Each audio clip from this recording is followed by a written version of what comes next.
back and forth across the thumbnail, and I can see what it looks like. We've got some really cool effects like cartoon. We've got a nice vignette. We've even got an X-ray effect. One that a lot of people like is aged film. So I'm going to go ahead and select that. And so now if I play this back, this clip's been stabilized, slowed down, and the aged film has been added. No rendering, all done in real time. It's going to make it really easy to enhance your movies.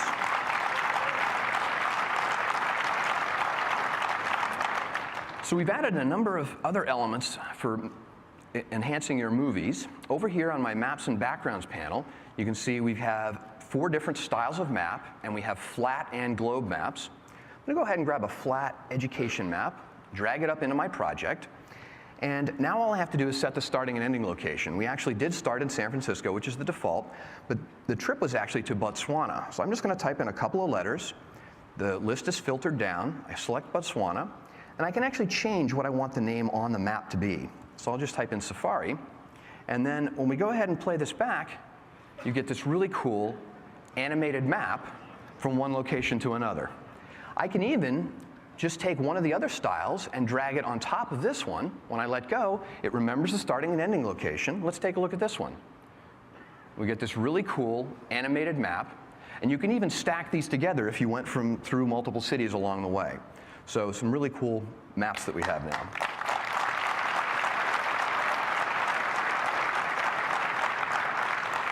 We have some other elements. We have some new transitions.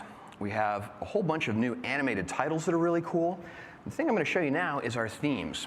So with the themes, we have 5 themes, and I can skim across to get a look at how they look. We have things like comic book and scrapbook, film strip. I'm going to go ahead and pick photo album. And when I select this, what iMovie is going to do is it's going to go in and it's going to add some titles and transitions. It's going to go ahead and put a title at the beginning, and it's going to use the name of our project automatically. It's going to put in some cool transitions in here. It's going to mix those with cross dissolves, and it's even down at the end going to put an ending slide in, and it's going to use the name from the address book on this machine. This is Phil's machine, so it's picked up his name automatically. So let's go ahead and switch over to full screen and take a look at what that looks like.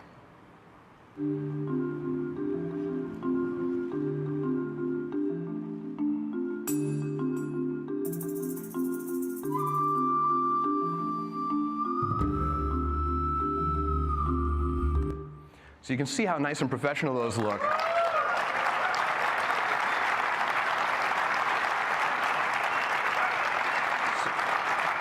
So super easy to create really great looking movies. This is actually just a subset of all the new features in iMovie 09. I encourage you to go down to the booth or go to apple.com to check out the full set of features. Thanks very much.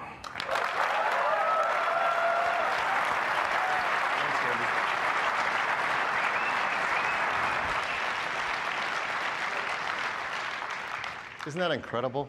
An amazing software, and thanks to Randy and his team and to everyone who's worked on it. It's so powerful. And just watching that, I'm so impressed that I edited that myself. So that's just some of the features in that new iMovie 09 that's going to make it a video editing product that every customer is going to love. Old iMovie users as well as all the new people that are going to get into video editing now with this incredible software. So that's the second application in the new iLife 09. I'd like to show you just one more. I'd like to talk to you about the new GarageBand 09. Now, GarageBand 09 has a number of really great features, great new guitar effects, great way to jam in Magic GarageBand. But I'm not going to tell you about those. I want to tell you about just one feature because it's really the most exciting one and a true breakthrough. The team was challenged with doing something no one's ever done before, to create a piece of software that can help people learn to play a musical instrument. So that's the biggest new feature in GarageBand 09. It's called Learn to Play. So what's Learn to Play? When you go into Learn to Play, you get a new user interface. You can learn to play a guitar or keyboards. You see the instrument you've chosen facing you so you can easily see what you're going to learn on that instrument. You have an instructor up above. In this case, this is Tim, and it's in HD resolution, and he's going to teach you how to play the instrument. And down below at the bottom of the window are controls so that you control the rate at which you learn, the sections you're studying, do it slowly, quickly, jump ahead. You're in complete control of the learning experience.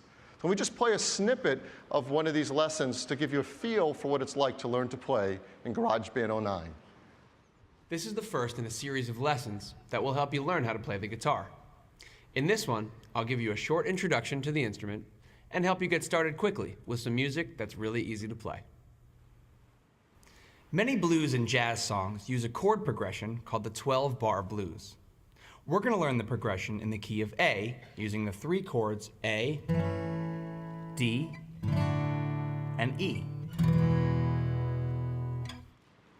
So that little snippet gives you a taste of what it's like for Tim to teach you how to play the guitar. You saw the guitar playing, you saw where your fingers go, and the controls going along the bottom. You can repeat that if you need a little more time to learn it just right. Here's a snippet of what it's like to learn something on a keyboard. In this lesson, you'll learn how to read some music and how it relates to the notes that we already know on the piano keyboard. Let's add the bass part to the new chord progression. Put your left thumb on middle C,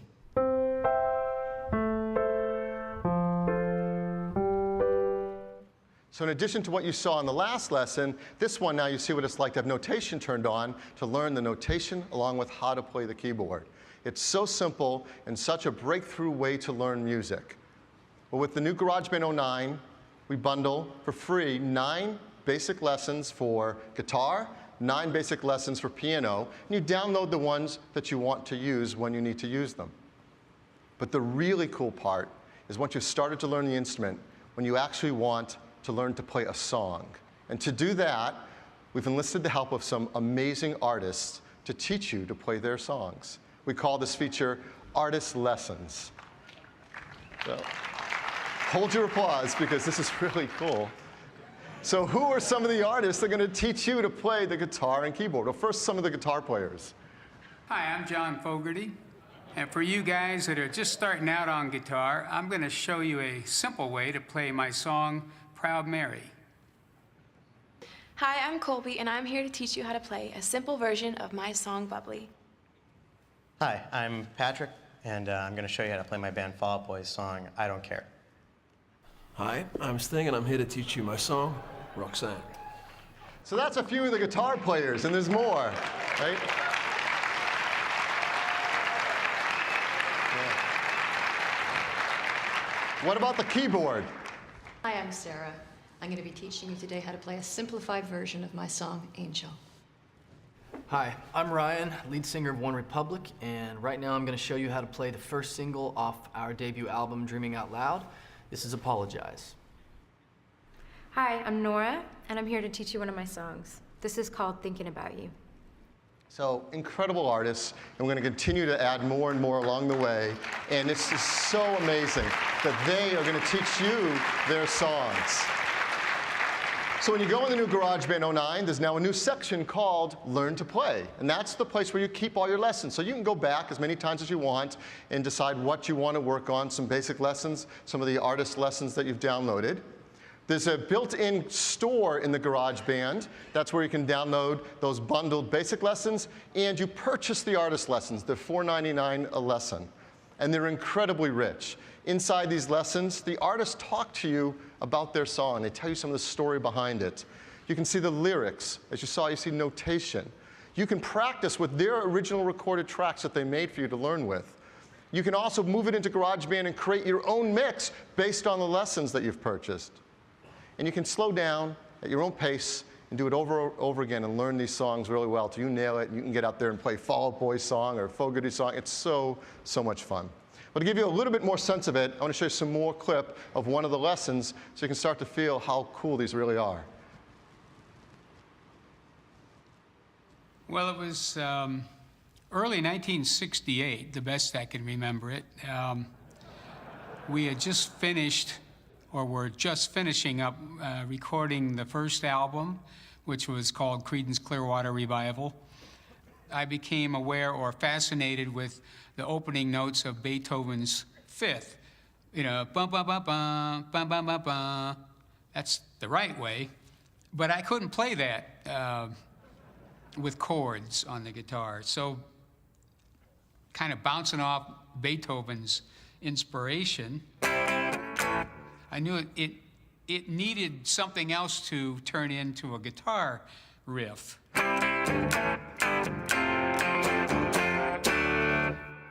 Well, now we come to the verse of Proud Mary. It's